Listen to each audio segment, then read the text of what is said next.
இலங்கை India இரண்டு தரப்புகளும் இந்த இலங்கையில் இடம்பெற்ற உள்நாட்டு போர் சம்பந்தமாக பேச்சுக்களில் ஈடுபடுகின்ற பொழுது விடுதலை புலிகளை எவ்வாறு தவித்தார்களோ அல்லது டெல்லியில் கொண்டு சென்று விடுதலை புலிகளின் தலைவர் அவர்களை ஹோட்டல் அசோகாவில் வைத்துக் கொண்டு எவ்வாறு செய்தார்களோ அதே போன்ற ஒரு செயற்பாட்டை தற்பொழுது அமெரிக்கா உக்ரைனை வைத்துக் கொண்டு செய்த விளையாட்டிற்காக தற்பொழுது உக்ரைனை பலிக்கடாவாக்குகின்றனர். கனேடிய பிரதமர் ஜஸ்டின் ட்ரூடோ அவர்கள் பிரித்தானிய மன்னரை சந்திக்க இருக்கின்றார். அதில் பல விடயங்கள் பற்றி பேச இருக்கின்றார் என்று தெரிவிக்கப்பட்டிருக்கிறது. ஜெலன்ஸ்கி மற்றும் டொனால்ட் ட்ரம்ப் அவர்களுடைய சந்திப்பு அமைந்திருந்தது. இது வாத பிரதிவாதங்களை உலக மட்டத்தில் தோற்றுவித்திருக்கின்றது. அதே நேரத்தில் ஜெலன்ஸ்கிக்கான ஆதரவு நிலையும் அதிகரித்து வருவதை பார்க்கக்கூடியதாக இருக்கின்றது. தலைமைத்துவம் என்பது தற்பொழுது அமெரிக்காவின் கையிலிருந்து விடுபட்டு போகின்ற போக்கில் அவர்களுடைய நிலை என்பது அங்கே ஒரு பத்திரிகையாளர் கேட்கின்றார், உங்களிடம் ஒரு கோட் சூட் இல்லையா என்று. இது ஓவல் மாளிகையில் நடக்கக்கூடிய விடயமா அல்லது அந்த ஓவல் அலுவலகத்தில் நடக்கக்கூடிய விடயமாக இதை பார்க்கலாமா இல்லையா என்பது கூட ஒரு அந்த அரிகண்டமான செயற்பாடாக அமைந்திருந்தது. என்னவென்று சொன்னால், ஒருவரை கூப்பிட்டு வைத்து எவ்வாறு அவமதிக்க முடியுமோ அவ்வாறெல்லாம் அவமதிப்பது போன்ற செயற்பாடுகள் அங்கே இடம்பெற்றுள்ளன. கனேடிய பிரதமர் தனது தற்போதைய அந்த நடவடிக்கைகள், அதாவது அந்த காத்திரமான நடவடிக்கைகள் அல்லது போல்ட் ஆக்ஷன் என மற்ற நாடுகளின் பத்திரிகைகளால் புகழப்படுகின்ற அளவிற்கான செயற்பாடுகளை செய்கின்ற விடயத்தால் எதிர்வரும் காலத்தில் கூட இந்த விவகாரத்தில், அதாவது ஐரோப்பா மற்றும் அமெரிக்க உறவு சார்ந்த விவகாரத்தில் ஒரு ஆலோசனை தலைவராக அல்லது ஆலோசனை குழுவின் வழிநடத்துவராக இருக்கக்கூடிய சாத்திய கூறுகளை அவரது நடவடிக்கைகள் கொண்டிருக்கின்றன. என்னவென்றால், அந்த திறந்த அல்லது அந்த டிரான்ஸ்பரன்சி, இதைத்தான் செய்கின்றோம் என்று சொல்லிக் கொண்டு செய்கின்ற செயற்பாடுகள் எல்லாம் வரவேற்கப்படுகின்றன. கதவின் பின்னால், மூடிய கதவின் பின்னால் அல்லது அந்த ஆஃப் த ரெக்கார்ட் என்று ஊடகங்களுக்கு தெரியாத வகையில் கதைக்கப்பட வேண்டிய விடயங்கள் எல்லாம் ஊடக கூட்டத்தில் கதைக்கப்பட்டதுதான் இதற்கான காரணம். இவையெல்லாம் உண்மையிலேயே ரஷ்யாவிற்கு பெரிய வெற்றி. அதாவது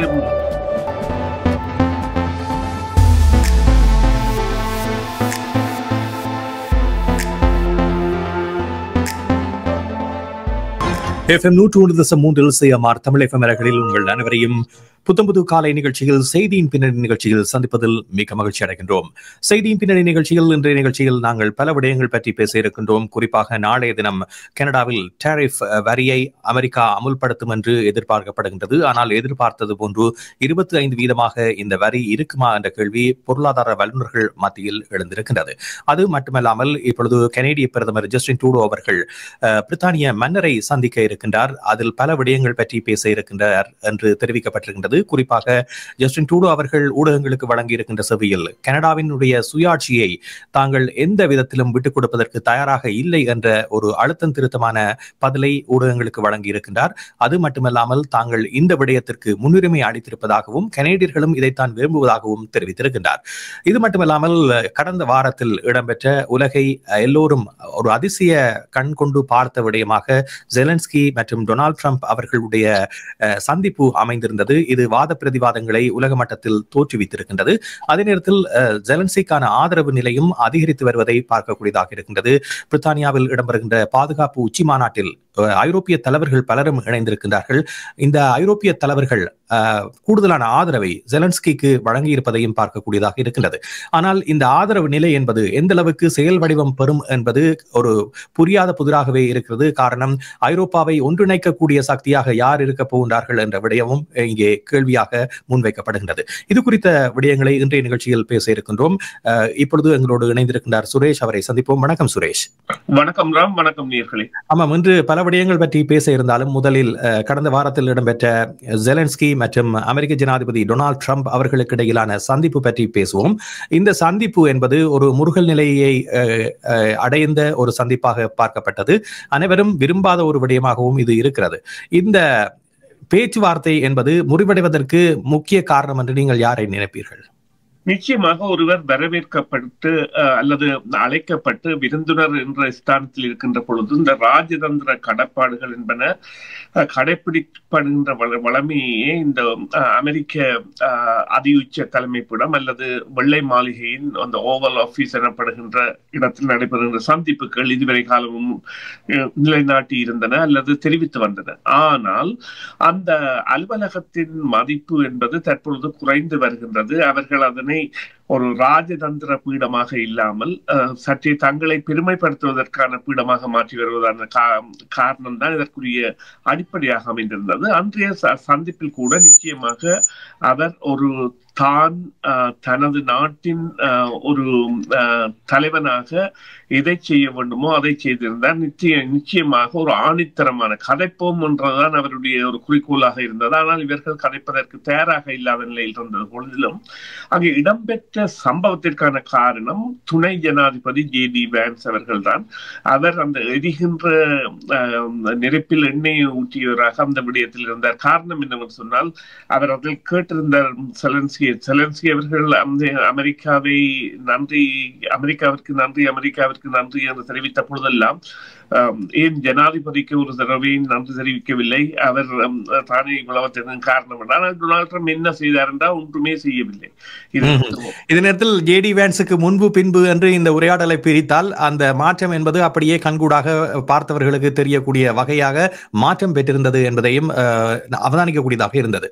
ஆமாம், ஜே.டி. வான்ஸ் செய்கின்ற வேலை என்னவென்று சொன்னால் ட்ரம்ப் ஒரு விளையாட்டு பிள்ளை அல்லது ட்ரம்ப் ஒரு குழந்தை பிள்ளை, நான் அவருக்காக இருக்கின்றேன் அல்லது அவருக்காக கதைக்கின்றேன் என்பது மாதிரி துணை ஜனாதிபதியாக இருப்பவர் ஜனாதிபதிக்கு அதாவது உசுப்பேற்றுகின்றார் அல்லது உருவை ஏற்றுகின்றார் என்கின்ற ஒரு காரணத்தில் செயற்படுகின்றார். இதற்கான இந்த காரணங்களை பார்த்தீர்களானால் கதவின் பின்னால் அல்ல மூடிய கதவின் பின்னால் அல்லது அந்த ஆஃப் த ரெக்கார்ட் என்று ஊடகங்களுக்கு தெரியாத வகையில் கதைக்கப்பட வேண்டிய விடயங்கள் எல்லாம் ஊடக கூட்டத்தில் கதைக்கப்பட்டதுதான் இதற்கான காரணம். இவையெல்லாம் உண்மையிலேயே ரஷ்யாவிற்கு பெரிய வெற்றி. அதாவது டொனால்ட் ட்ரம்ப் அவர்கள் 3ஆம் உலக போரை நோக்கி இந்த போர் செல்ல போகின்றது போன்ற வெற்றி எல்லாம் அங்கே வைத்து செலன்ஸ்கிக்கு சொல்ல தேவையில்லை. அவ்வாறு சொல்வதென்று இப்பொழுது பூட்டினுக்கு தெரியும் தான் என்ன செய்ய வேண்டும், எவ்வாறு அமெரிக்கா பயப்படுகின்றது, எவ்வாறு அமெரிக்கா பின்னுக்கு செல்கின்றது என்று. எனவே விவேகமற்ற முறையிலான கையாளுகைதான் இதற்கான காரணமாக இருந்திருக்கின்றது. தனது நாட்டை பிரதிநிதித்துவப்படுத்துவதில் செலன்ஸ்கி அவர்கள் வெற்றி பெற்றிருக்கிறார். இதை நாங்கள் இவ்வாறு ஒப்பிடலாம். இலங்கை இந்தியா இரண்டு தரப்புகளும் இந்த இலங்கையில் இடம்பெற்ற உள்நாட்டு போர் சம்பந்தமாக பேச்சுக்களில் ஈடுபடுகின்ற பொழுது விடுதலை புலிகளை எவ்வாறு தவித்தார்களோ அல்லது டெல்லியில் கொண்டு சென்று விடுதலை புலிகளின் தலைவர் அவர்களை ஹோட்டல் அசோகாவில் வைத்துக் கொண்டு எவ்வாறு செய்தார்களோ அதே போன்ற ஒரு செயற்பாட்டை தற்பொழுது அமெரிக்கா உக்ரைனை வைத்துக் கொண்டு செய்த விளையாட்டிற்காக தற்பொழுது உக்ரைனை பலிக்கடாவாக்குகின்றது. அதாவது ஒரு பழமொழி இருக்கின்றது, அதாவது மழையின் பிறகு குடை கூட கைக்கு கனம்தான் என்பது போல இப்பொழுது அவர்களுக்கு தேவை மாறிவிட்டது. அல்லது நண்பர்கள் மாறுகின்ற பொழுது பழைய நண்பர் தேவையில்லாமல் போய்விடுவார், இதுவரை ஆதாரமாக இருந்தவர் தேவையில்லாமல் போய்விடுவார் என்பது போன்ற நிலை. ஆனால் இந்த சந்திப்பில் குறிப்பாக யுக்ரைனிய ஜனாதிபதி அவமதிக்கப்பட்டார் என்று கூறப்பட்டாலும் கூட ட்ரம்பினுடைய வாய் வார்த்தைகளில் வந்தது அமெரிக்க ஜனாதிபதிகளையும் சாடிய ஒரு வார்த்தைகளாக வந்தது. அது ஒபாமாவாக இருக்கலாம் அல்லது ஜோ பைடன் ஆகியோரை அவர் தரம் தாழ்த்தி பேசியதை பார்க்கக்கூடியதாக இருக்கின்றது. ஒரு அமெரிக்க தலைமைப்பிடத்தில் இருந்த முன்னாள் ஜனாதிபதிகளை இவ்வாறு பேசுவதை அந்த நாட்டில் வைத்தே அந்த ஜனாதிபதி பேசுவது என்பது எவ்வாறு பார்க்கப்பட வேண்டியது? இல்ல, இவர் ஒரு குற்றவாளி, 32 குற்றங்களுக்கு தீர்ப்பாயம் பெற்றவர், இன்னும் பல குற்றங்களுக்கு தண்டனை பெற வேண்டியவர். ஆனால் அமெரிக்க மக்களின் மதிநுட்பம் இல்லாத செயற்பாட்டால் ஜனாதிபதியாகி இருக்கின்றார் அல்லது இன்று சிறையில் இருக்க வேண்டியவர். அவ்வாறான ஒருவர் எவ்வாறு செயற்படுவார் என்பதை அவருடைய நடவடிக்கைகள், கடந்த கால நடவடிக்கைகளை காட்டியிருந்தன. ஆம், அவருடைய கருத்தியலில் அதாவது செலன்ஸ்கி அங்கே ஆணித்தரமாக கூறினால் இவர் ஒன்றும் செய்யவில்லை, இது முதல் எவ்வாறு வந்தது, எவ்வாறான நடவடிக்கைகள் கிரிமியா போரின் பொழுது இருந்த ஒபாமாவின் பங்களிப்பு, பிறகு டொனால்ட் ட்ரம்ப் வந்து அவர் ஒன்றுமே செய்யவில்லை அந்த நேரம், பிறகு ஜோ பைடன் வந்து செய்தவற்றை எல்லாம் குறிப்பிட்டிருந்தார். இருந்த பொழுதிலும் அவர்களை அவமானப்படுத்துகின்ற பாணியில் டொனால்ட் ட்ரம்ப் அவர்கள் கருத்து தெரிவித்ததானது அவர் மீதான அந்த மரியாதையை குறைக்கும். அதாவது தலைமைத்துவம் என்பது தற்பொழுது அமெரிக்காவின் கையிலிருந்து விடுபட்டு போகின்ற போக்கில் அவர்களுடைய நிலை என்பது, அங்கே ஒரு பத்திரிகையாளர் கேட்கின்றார் உங்களிடம் ஒரு கோட் சூட் இல்லையா என்று. இது ஓவல் மாளிகையில் நடக்கக்கூடிய விடயமா அல்லது அந்த ஓவல் அலுவலகத்தில் நடக்கக்கூடிய விடயமாக இதை பார்க்கலாமா இல்லையா என்பது கூட ஒரு அந்த அரிகண்டமான செயற்பாடாக அமைந்திருந்தது. என்னவென்று சொன்னால், ஒருவரை கூப்பிட்டு வைத்து எவ்வாறு அவமதிக்க முடியுமோ அவ்வாறெல்லாம் அவமதிப்பது போன்ற செயற்பாடுகள் அங்கே இடம்பெற்றிருந்தன. இதற்கு டொனால்ட் ட்ரம்ப் தான் முழுமையாக பொறுப்பேற்க வேண்டும் என்றால் அவர்தான் மற்றவர்களை பேசவிட்டு அந்த ஆசை வார்த்தைகளில் ஈடுபடுகின்றார். தான் ஒரு சமாதான நாயகனாக வரலாற்றில் இடம்பெறுவது தனக்கு விருப்பம் என்று கூறுகின்றார். சரி, இப்பொழுது பிரித்தானியாவில் இடம்பெறுகின்ற பாதுகாப்பு உச்சி மாநாட்டில் ஐரோப்பிய தலைவர்கள் கூடுதலாக ஜெலன்ஸ்கிக்கு ஆதரவு வழங்கியிருக்கின்றார்கள். குறிப்பாக மக்கள் மத்தியிலும் அவருடைய செல்வாக்கு அதிகரித்திருப்பதை பார்க்கலாம். இப்பொழுது மன்னனுடைய மாளிகையில் அவர்கள் சந்தித்த பொழுது மக்கள் வெளியே நின்று ஜெலன்ஸ்கியை வரவேற்று கோஷம் எழுப்பி இருப்பதையும் பார்க்கக்கூடியதாக இருக்கிறது. ஆகவே யுக்ரைனுக்கான ஆதரவு நிலை என்பது அதிகரித்தாலும் நடைமுறை சாத்தியமான விடயமாக அந்த ஆதரவு மாறுமா என்ற கேள்வி எழுகின்றது. அமெரிக்காவை தவிர்த்து இந்த போரை எவ்வாறு கொண்டு செல்ல முடியும், அல்லது இந்த யுக்ரைன் ரஷ்ய விவகாரத்தில் அமெரிக்காவை தவிர்த்து எந்த சக்தி தலையிட்டு இவர்களை எல்லாம் ஒன்றிணைக்க போகிறது? இல்ல, ஐரோப்பிய அதற்கான தலைமையை எடுப்பதைத்தான் இந்த மகாநாடு கூட காட்டியிருக்கின்றது. நீங்கள் பார்த்தீர்களானால் செலன்ஸ்கி டொனால்ட் ட்ரம்ப் அவர்களுடைய சந்திப்பு என்பது முறிந்த உடனேயே ஜெர்மனுடைய அதிபராக இருக்கட்டும், பிரான்சினுடைய அதிபராக இருக்கட்டும், இத்தாலி மற்றும் கனடா பிரதமராக அல்லது கனடா வெளிவிவகார அமைச்சராக அல்லது டென்மார்க் மற்றும் ஐரோப்பிய நாடுகளின் தலைவர்கள் எல்லாம் உடனடியாகவே செலன்ஸ்கிக்கு ஆதரவு கொடுப்பதாகவும் உக்ரைனுக்கு ஆதரவு கொடுப்பதான தகவல்களை பதிவிட்டார்கள். உங்களுடன் நாங்கள் இருக்கின்றோம் என்கின்ற அந்த ஆணித்தரமான தகவல்களை, இது ஒரு நான் கூறியது போல தலைமை மாற்றம். குறிப்பாக இந்த நோர்வே மற்றும் ஹங்கேரி மற்றும் இந்த டச்லாந்து மற்றும் செக்கஸ்லோவியா போன்ற நாடுகள் எல்லாம் இணைந்து, அதை விட இந்த யூரோப்பியன் யூனியன் என்கின்ற தலைமைத்துவம் கூட இணைந்து செயற்படுகின்ற அளவிற்கு நிலைமை செல்கின்றது. இங்கே முக்கியமாக பார்க்க வேண்டியது என்னவென்றால், இவ்வாறான ஒரு மாற்ற நேரத்தில் கனடா காத்திரமான பங்கை ஐரோப்பாவுடன் வழங்குகின்றது. கனேடிய பிரதமரின் ஆளுமை என்பது அதீதமான நிலையில் தற்பொழுது பார்க்கப்படுகின்றது.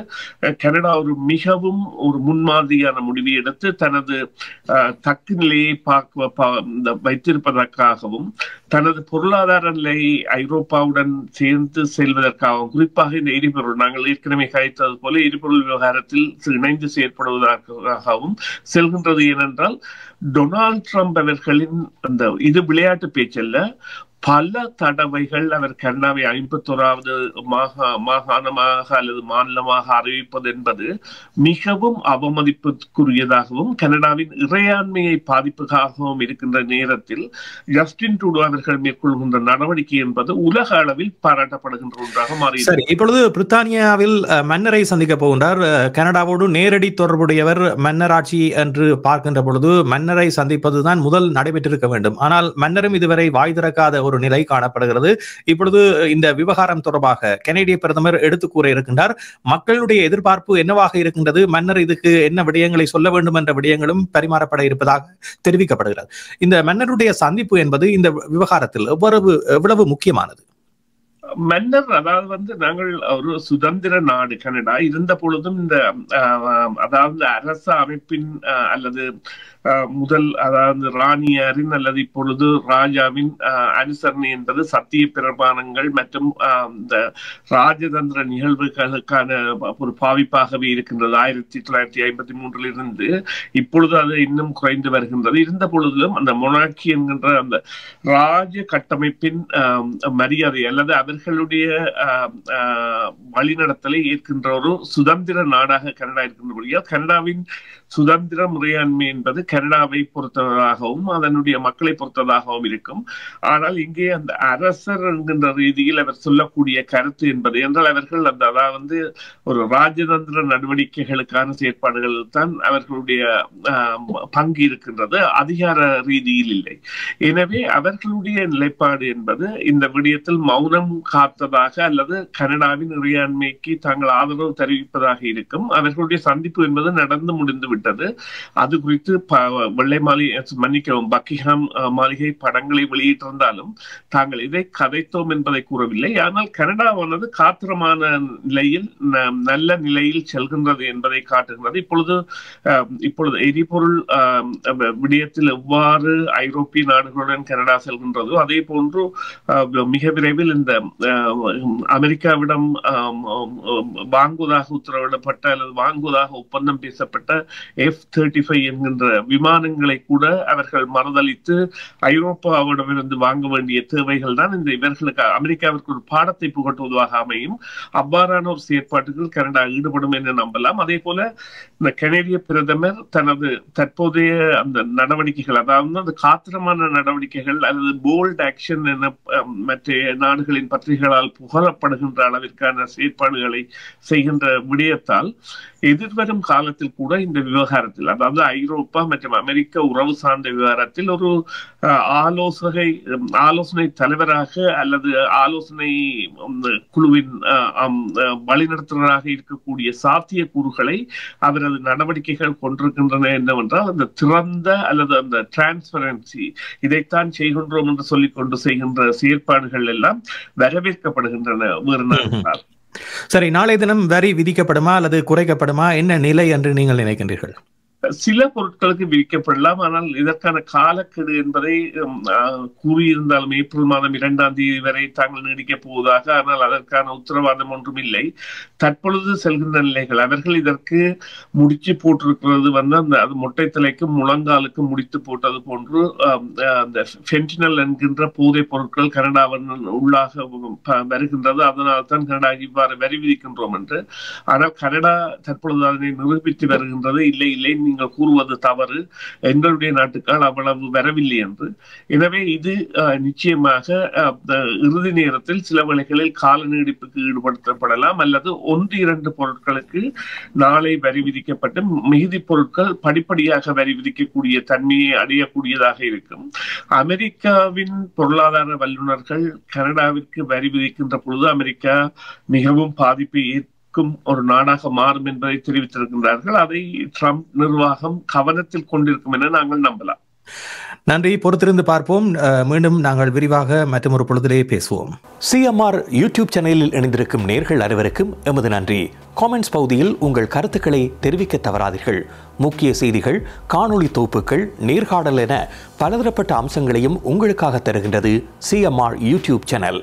CMR என்று சர்ச் செய்து எமது யூடியூப் சேனலை சப்ஸ்கிரைப் பண்ணுங்கள்.